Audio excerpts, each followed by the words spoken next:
Welcome to the Juice Box with Juice Springsteen, covering the week that was in professional wrestling.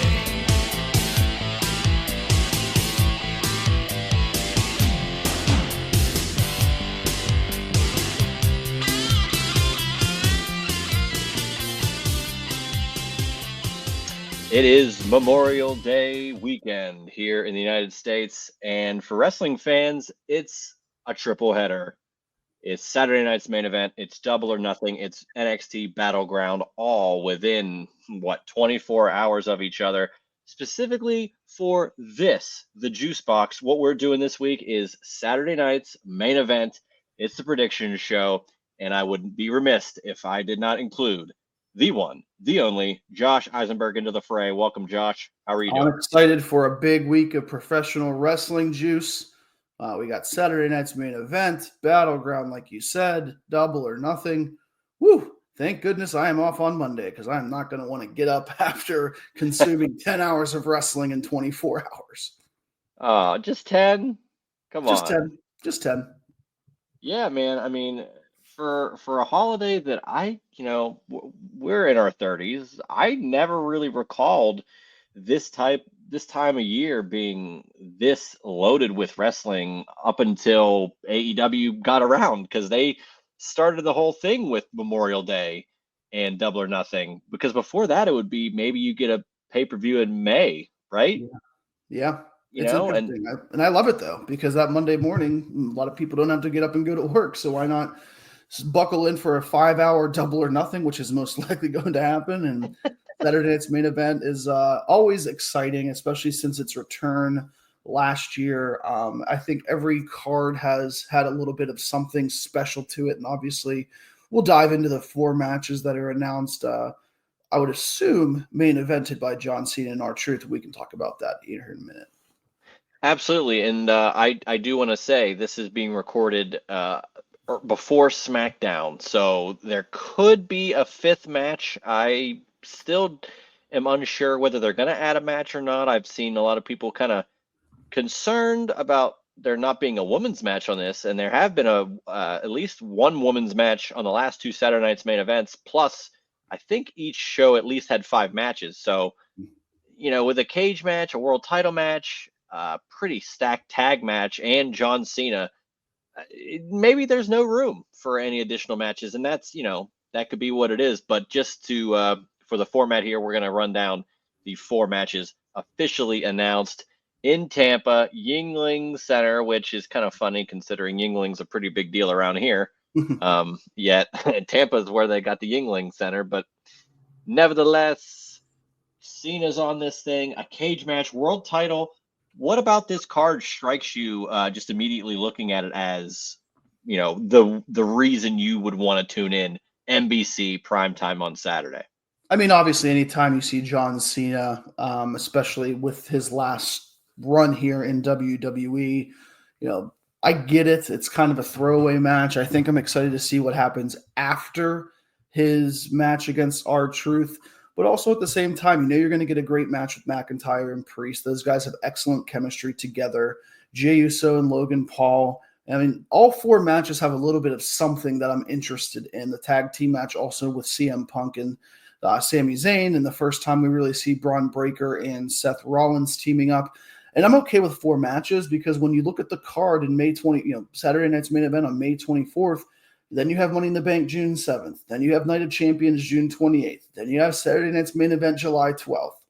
So they're packed with events. So I think it's a smart idea not to rush and throw 5-6 matches on every single card when you can let some of these feuds breathe and some of these feuds develop, because it is going to be a very, very busy WWE PLE / Saturday night's main event schedule in the next couple of months.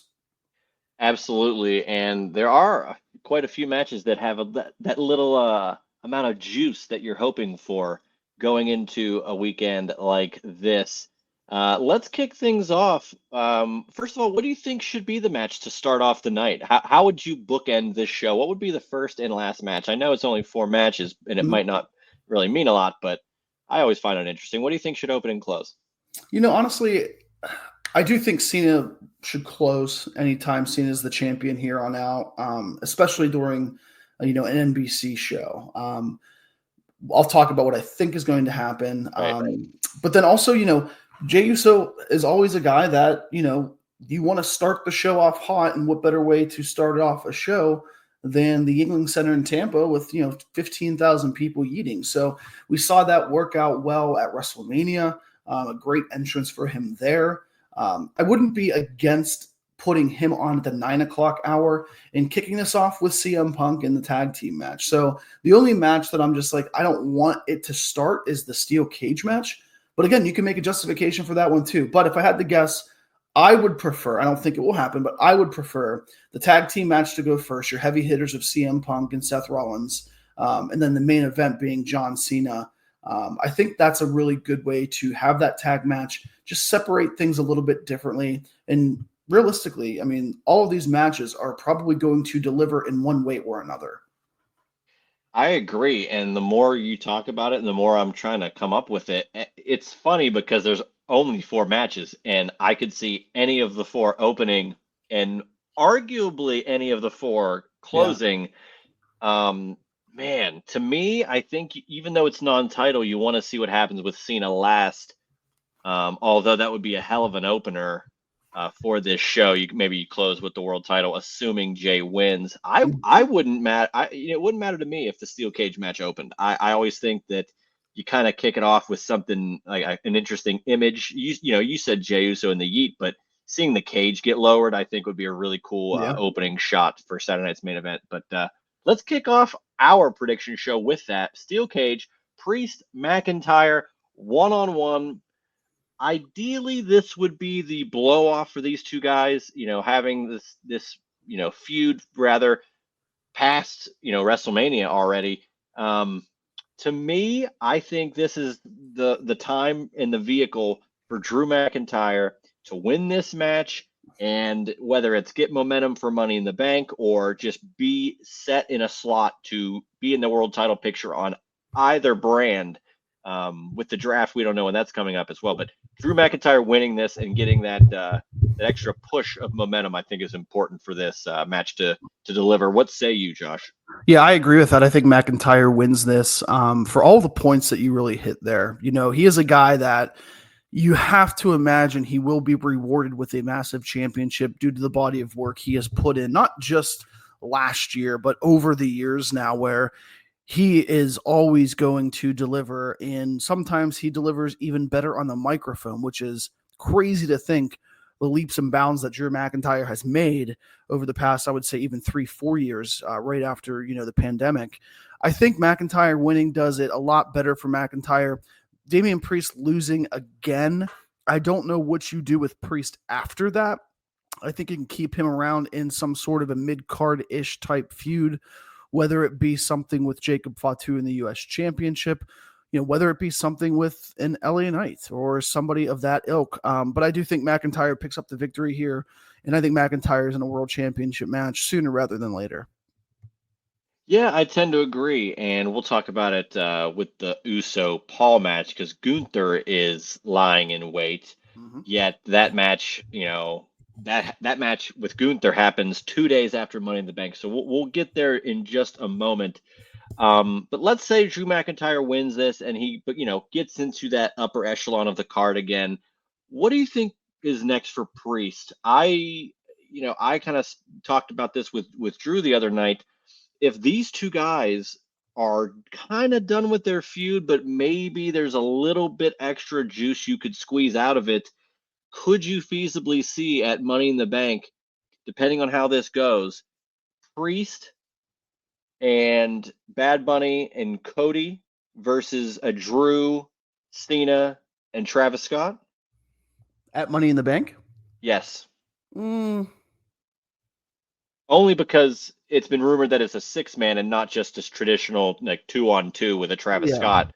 And Bad Bunny has the history with Damian Priest. If that were to happen, it's just Yeah. a thought. Yeah, it's not a bad idea. Because I just wonder what really I'm asking you, what do you think is next for Priest if he doesn't win this match? That's kind of what I'm getting at. Yeah, absolutely. I do think that that's not a bad idea. Even though Money in the Bank's a few weeks away, so you're going to really Yeah, have to like fast track bringing Travis Scott and Bad Bunny into the fold. McIntyre siding with Cena. Like, how do you bridge that true. gap in 2 weeks? I agree. So possible, but I think if Damian Priest loses this match, I wouldn't be against him being off TV for a month or two. I mean, they do that with everybody. We haven't seen Cody since WrestleMania. Last year, obviously Roman, and we haven't seen Roman for a while. So it's always good to take maybe a month or two off and give Priest a refresher. Um, just And it works with the cage match. That's an easy way to yeah, kind of write someone off. absolutely. So I think the next step for him was to give him 6 weeks off and have him come back, or around SummerSlam or at SummerSlam. I mean, that's really where his downfall started last year, Mm, losing to yeah. Gunther. So that makes sense to me. So that's what I would do with him. Give him some time off to refresh, regroup, and come back better than ever. For WWE and Damian Priest, it's a write off for them. It's a write off. They just They're the write it off. ones writing it off. Writing it off what? Damian Priest doesn't even know what a write off is. Do you? No, but they do. And they're the ones writing it off. Writing it off. Let's not write off this match. This is a big one. CM Punk, Sami Zayn taking on Seth Rollins, Braun Breaker. Two questions. One is more important than the other, so I'll start off with the least important one. Sami Zayn, does he become the third man of this dangerous alliance? And the more important question, particularly to you, Josh, because I know how much you love this, does Seth Rollins and Braun Breaker have matching gear for this match? Maybe matching colors. I would see Okay. that. I don't Okay. see I don't see Breaker wearing just pants, to match with Seth, and I don't see Seth in a singlet anytime I want to soon. see So, Seth in a crazy, zany Steiner singlet. That would be oh my god, hilarious. that would be awful. But I think there's a reason why Seth doesn't wear the traditional trunks or singlet. I mean, he's not really bottom heavy, so yeah, I don't know that what that aesthetic would look like, but um, I can see Sami Zayn being the third person for them. My only question is, would it be more impactful for Sami Zayn to be the third man when Jey Uso is in the picture? And I don't see Uso being involved on Saturday night's main event in this match because of his world championship match. And it could also go back to placement. If they do kick off with with Jey Uso and Logan Paul, and you have this match maybe right before the Cena match, there could be that potential of that swerve. I don't know if it's the right time right now, but I do see Seth and Braun, they have to win this match. They are the Yeah. new fresh group. They are the new fresh tag team. And what they're trying to do with Paul has been great. I think he could be the third person. I would not be surprised if it is on Saturday, but I wouldn't pull the trigger just yet. I kind of agree with you in a sense. I'm going to throw a lot of random things at you, but they all kind of Mhm. correlate. Punk and Sammy could lose this match by a miscommunication that, Yep. starts whether it's on purpose or not, could start the Sami Zayn maybe turning away from Punk. If Sammy is gonna be this heel, if he wants to turn, whether he's joining Braun and Seth or not, we got Money in the Bank coming up in a couple of weeks. Not sure if he would maybe enter in for that briefcase because Mhm. it's very interesting that Jey Uso, could be in a world title opportunity if he retains against Logan to go against Gunther 2 days after that, Yeah. where Money in the Bank, could be looming large for whoever has that case. I mean, at the same time, Logan Paul and Sami Zayn have a history as well. And that could potentially be something where Sami Zayn could cost Jey Uso the world title. There's a lot going into this match that it honestly goes back to what we started with. What match starts this? Mhm. It's that Royal Rumble thing of how early in the night do you have to wrestle to maybe potentially still be in the Rumble match? Yeah. Like, Yeah. is it enough to be in the opener and then you come out later, or maybe we're just overthinking it. I don't know. Like we always say here, it's better when we don't really know, but yet there's so many different ways it could go. Ultimately, I think Seth and Braun win this match because like you said, they need to. It's a very impactful way to get these guys together in the first place with under the tutelage of Paul Heyman. Yeah. based out of the main event of Saturday at WrestleMania. So I think they do want to add another guy. I just maybe the seeds are somewhat planted here, but ultimately, as long as Seth and Braun get the win, look, Punk and Sammy could have a one-on-one down the line, whether they're Yep. Sammy's a good or bad guy. So as long as Seth and Braun win, I'm fine with it, and I'm looking forward to seeing what happens next with Sammy Yeah, and Punk. and I think you're right with the miscommunication part. I can easily see Punk and Sammy just not on the same page for a split second, and then Breaker just absolutely destroys Sammy with a spear. Yeah, And I think that's what they really ultimately have to do. The dynamic between Braun and Punk, I'm going to be very interested in during this match and future matches because Braun is the muscle. Braun is the badass, but at the same time, is he going to let Seth pick up the victories each time because as we've seen, Seth is kind of the leader of this new group. I could see him like spearing Sammy, spearing Punk, and then just tagging Seth in to get that cheap pinfall. You know what I mean? So I'm interested to true. see how they'll Yeah, do that. I would say if Braun spears Sammy, Braun pins Sammy. If Braun Yeah, spears Punk, he lets Seth pin Punk because yeah, of ego. good call. Yeah, good call. Um, so we'll see. But of course, based on how we are with predictions, CM Punk's going to pin Seth Rollins clean, and nothing else is going to happen. So, And we're still waiting for Damian Priest to cash in. well, hey, we're getting ready for Money in the Bank in a couple of weeks, so that'll launch a new era of us getting predictions incorrect with the Money in the Bank briefcase. So Love to see it. yeah, I can't wait.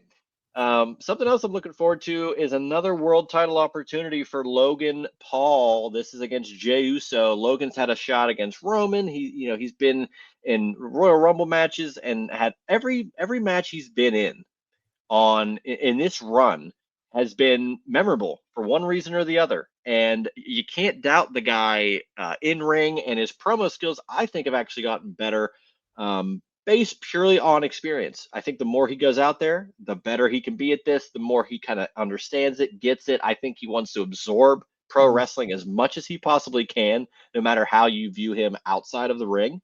And I'm looking forward to this match. Now, am I going to say Logan Paul has enough to win the world title? Probably not. But like we've said, who knows what the swerve could be. Again, the big two items here.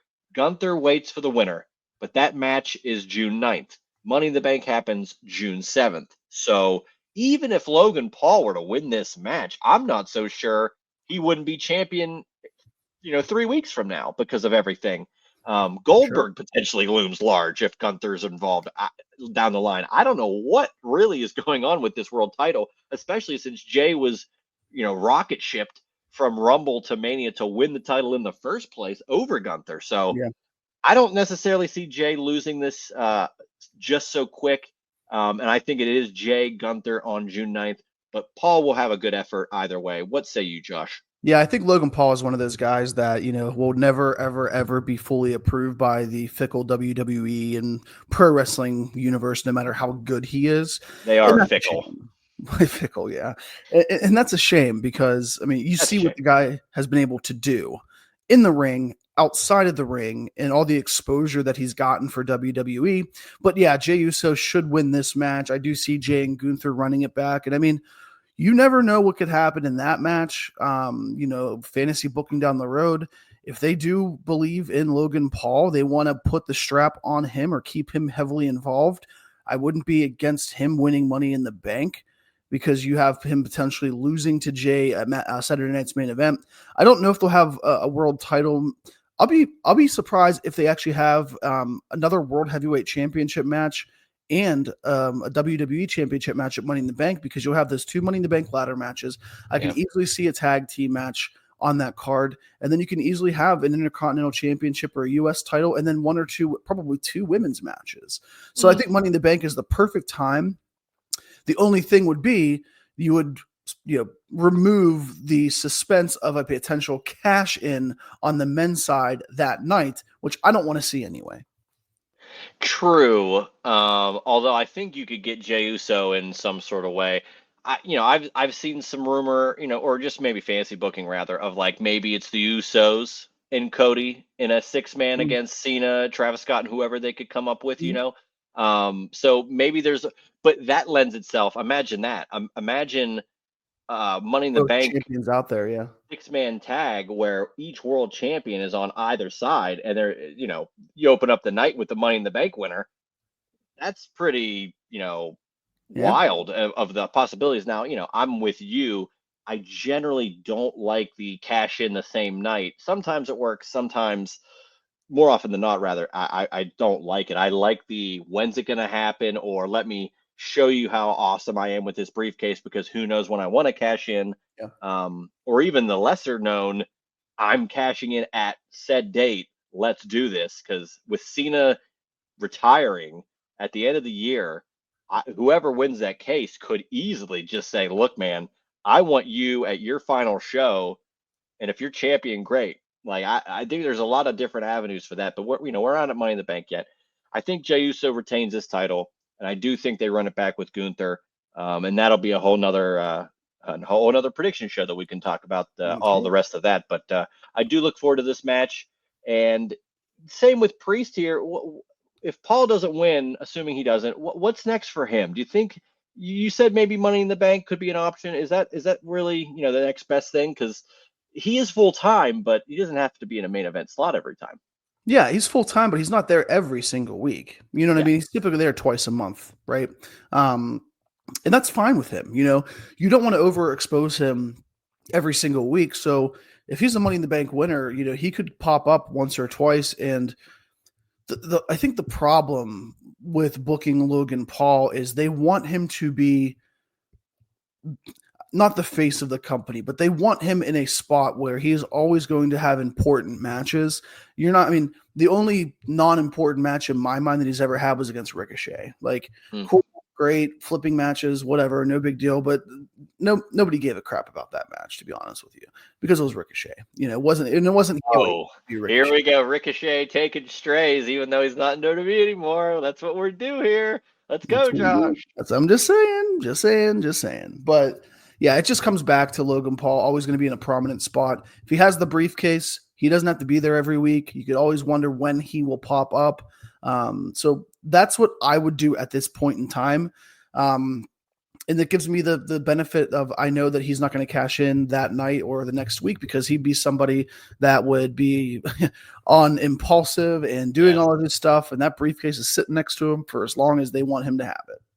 Yeah, and he can just milk that and Yeah, show off the briefcase, and I mean sell the briefcase, put Prime in the briefcase. Like yeah, there's so many ways. Again, this is the vehicle that I think they're really to maximize Logan Paul. You got to do stuff like that because I always said, he had a title already, but imagine when he's world champion at some point.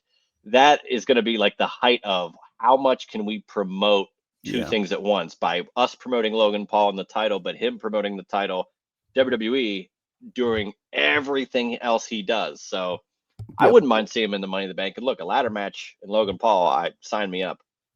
yes, sir. Let's talk about one final match, non-title, but this has history to it. Way back, even 2011, Capital Punishment in DC, Hmm. world title, R-Truth versus Cena back in the day. We had what was it, The Miz and R-Truth interfering in the Hell in a Cell match Yep. in 2011. That was bizarre as well. That kind of set up the never before, never again Cena Rock tag team and Survivor Series. So Hmm. some history here. Both are former rappers, both are former world champions. One on one, non title, Cena R Truth. This kind of came out of nowhere, yet it kind of makes sense for this Cena run because it's his last run.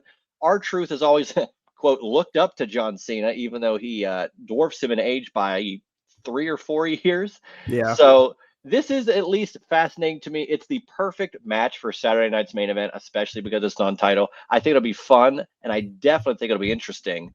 And I'm going to say it. I think R Truth picks up a win by hook, crook, DQ, or count out, even pin. I'm taking R Truth to win this match. Wow. Okay. Yeah.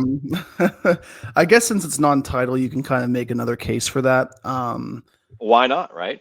Yeah, I mean, no, I'm not gonna go with R-Truth winning Come here. on, jump on the boat. No, no, no, no. I can't see that happening. I think my great kind of vision would be Cena really tapping into a more ruthless aggression type energy in the match. Okay. After he's on the ropes by R-Truth. I think Truth will get some of his moves in. I mean, the guy can still go, even though he doesn't Yeah. wrestle often, but always stays in shape. He still looks like he's in his 20s, which is crazy to think about. That guy Yeah. does not age. Um, I'll be honest with you. I don't hate the idea of Cena just beating the hell out of Truth even after the match and having a Cody return. I think there comes a point where fans were, for whatever reason, slowly turning on Cody. And I don't think it was because they were sick of Cody. I think they were like, wow, this is the last time we get to see John Cena. And we've waited for 25 years or 20 years for a heel Cena. So that, I think, is where the more excitement was at WrestleMania with him becoming champion. But after that, because of how he won and because of how he won in St. Louis, this is the perfect time to get Cody hot again and bring him back, and then obviously potentially set up a lot of matches. And I just can't see Cody not being in Los Angeles for a pay-per-view or a PLE.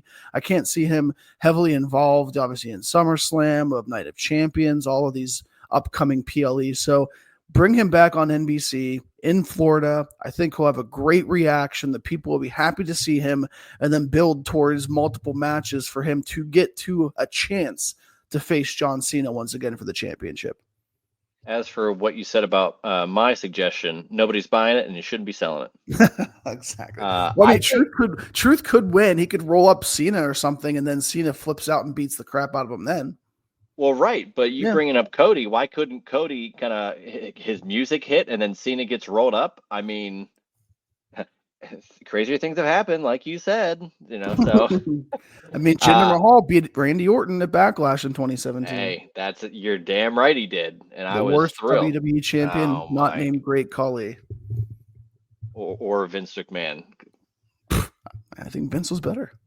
Well, I don't think Khali ever won the WWE title. He No, won the World he, Heavyweight he Championship. actually won a more prestigious looking title, which is even worse because he held it upside down. He couldn't see. He's too damn tall. He He, was looking up. he, he won the big gold belt and decided to disgrace the only time he had. I can't believe there was a Khali Triple H match at SummerSlam. I can't believe Vladimir Kozlov and Triple H happened. Hey, he loves double E. Leave him alone. I will I not I will not have somebody talk nonsense on Vladimir Kozlov in his white trunks, okay? and I will. Well, I know for a guy who loves gear, you must have loved that, like the most bare bones trunks of all time. And I will take that match any day of the week, considering Edge made his return there with that insane goatee. So Yeah. Jesus. I'm really going down a rabbit hole here. that's right. That's what we do here in the juice box. So you think ultimately Cena Truth? Who are you going to take after we kind of we volleyed here? You're still taking Cena? Yeah, I'm taking John Cena. I'm going to go John Okay. Cena for that. Yeah. But yeah, I mean, I think this card, like I said, WWE, as we always know, with the 5 or 6 matches typically. This is only a Yep. 2-hour show with commercials, right? So Right. I'm great with 4 matches. If, as we mentioned, this was recorded before SmackDown on Friday. If they add a 5th, I'm fine with it. I wouldn't be upset if they added some segment, something, just That go would ahead. be interesting. Yes. I don't know what though. I was racking my brain, like not a Grayson Waller effect, or I, No. I don't know what they would do. Like, Mm, and they also, one of the things I've really realized is they've really shied away from those quote unquote talk shows in the past couple of years, right? Like they don't have yeah. a show often, or Ms. TV, or the Grayson Waller effect, and all these crazy ones that they had in the past. They really don't do that much of that at all anymore, and I think that's a good thing. Especially because I felt like every week there was a Ms. TV and it was the same thing Well, every single week. right. I like if they have them if it's spread out. To your recollection, have they had one during the Netflix era on Raw? Because I know they had to have had a Waller effect on SmackDown, if I'm correct, but I don't I think they've don't know done if they've anything on had one Raw. on. I don't know if they've had one on Raw and Netflix. To be honest with you, Huh. not that I can remember, and I'm sure people listening will let us know if we missed it. But That's um, right. yeah, and they also have those commercials that in the U.S. we have the commercials, and they do interviews in the crowd with like superstars, right? I think True. I think that's kind of their way of integrating still that talk segment like Element, yeah. atmosphere. Yeah. Yeah, they have it at that like the Gene Okerlund position where it's like Yep. out in the audience to where Yeah. you see the set in the background. Yeah, you know what? That kind of makes sense.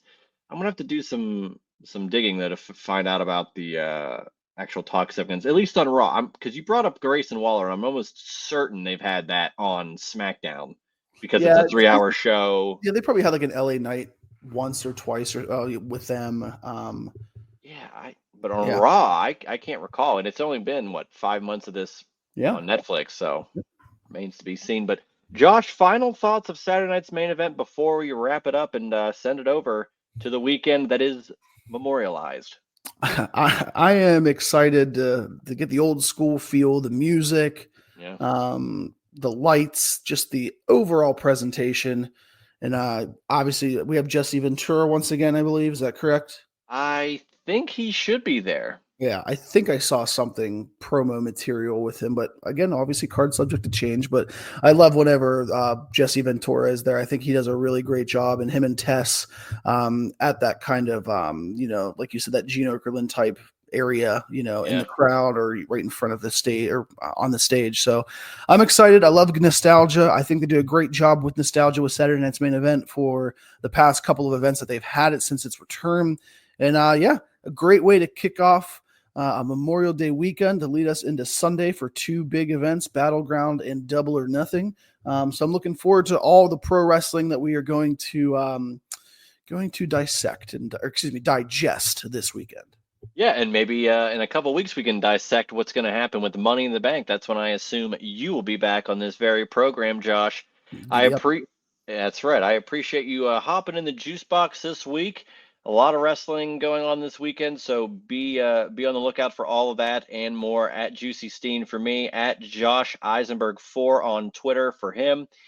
This is always a good time, Josh, and I'm looking forward to this as you are. So for Josh Eisenberg, I'm Juice Springsteen. Enjoy the Saturday night's main event this weekend, and tune in next week for another edition of the Juice Box. That was The Juice Box with Juice Springsteen. Make sure to subscribe to The Juice Box wherever you listen to podcasts.